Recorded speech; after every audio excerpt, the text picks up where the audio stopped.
Hackers demand massive ransom from auto dealerships. A cyberattack on the US and Canada's most commonly used auto dealer management software has rendered over 15,000 dealerships unable to make sales over the past few days, and those who claim to be behind the outage are demanding tens of millions of dollars as ransom. Auto dealerships in the US and Canada using the CDK Global software have been facing an outage since Wednesday, according to a person familiar with the matter, in a Friday report from Bloomberg. The outage has prevented dealerships from normal operations using the dealer management system DMS, such as making sales, performing repairs, and following through on deliveries. It's just mass chaos at this point, said Diana Lee, CEO of marketing company Constellation, which works with many U.S. dealerships. The dealers required to actually run a DMS for sales, service, parts, for every single functionality. Even stocking a vehicle,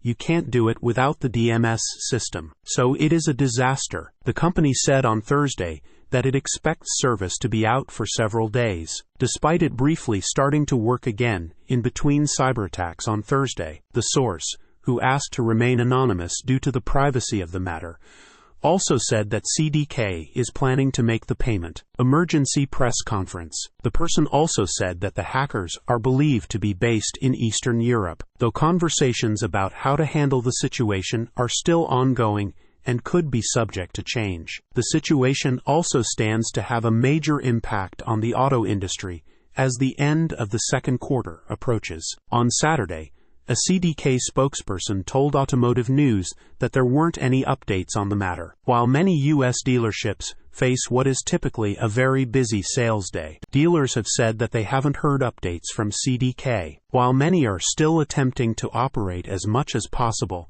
on what is typically the busiest sales day of the week. Robert Serrano, the general manager of several dealerships, including New Country Toyota in Westport, Connecticut, said that his staff's morale remained somewhat high as they maintained plans for a busy Saturday, despite not having heard many updates from CDK on the situation. As of this morning, there's been no communication, Serrano said. I'm hoping, and maybe this is just wishful thinking, that it comes on today because it's the second to last Saturday of the month. And I'd love to bill out some cars, but right now it doesn't look that way. Automotive News Report also spoke with Todd Edwards, one owner of the Iowa-based family-owned dealership group, Edwards Auto Group. Edwards said that he was also expecting a busy Saturday, especially because the general public is unaware of what's going on. Workers at the dealership group have also resorted to using paper and pencil for writing service tickets, as well as adding plans to follow up with customers via email. Parts is probably the hardest hit besides the actual accounting office,